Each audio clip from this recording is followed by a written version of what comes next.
ఎప్పటికప్పుడు తాజా వార్తలను అందిస్తున్న టుడే తెలంగాణ న్యూస్ కు స్వాగతం. ఆదర్శ యూత్ క్లబ్ ఆధ్వర్యంలో గత 23 సంవత్సరాల నుంచి అమ్మవారిని నవరాత్రోత్సవాలు ఘనంగా జరుపుకుంటున్నాం. అదేవిధంగా ఈ సంవత్సరం కూడా అమ్మవారిని పూజా కార్యక్రమం ఈరోజు ప్రథమ పూజ స్టార్ట్ అవుతుంది. దీనికి కోతిరాంపూర్ భక్తులందరూ యూత్ మరియు పెద్దలు అందరూ దీనికి పాల్గొంటుండ్రు.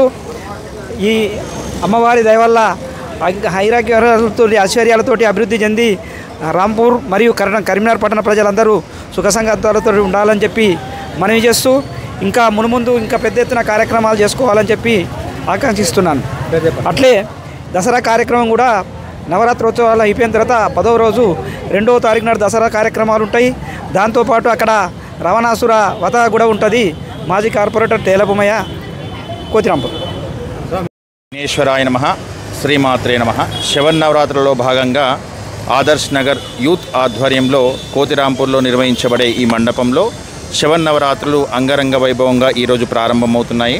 సర్వతోభద్ర మండలితో సహా నవగ్రహ సహిత అష్టదిప్పాలకుతో సహిత అమ్మవారికి రోజు ప్రతినిత్యం కూడా నిత్య షోడశ ఉపచార పూజ కార్యక్రమాలు నిర్వహించబడుతున్నది. కనుక ఇట్టి కార్యక్రమంలో అధిక సంఖ్యలో అందరూ భక్తులు పాల్గొని ఆ అమ్మవారి యొక్క జగన్మాత యొక్క అమ్మవారి యొక్క అవతారాలను వీక్షించి అమ్మవారి యొక్క కృపకు పాత్రులై మీరందరూ కూడా అమ్మవారి యొక్క అనుగ్రహానికి పాత్రలు కావాల్సిందిగా మనవి. స్వస్తి. సంపత్ శర్మ, కరీంనగర్.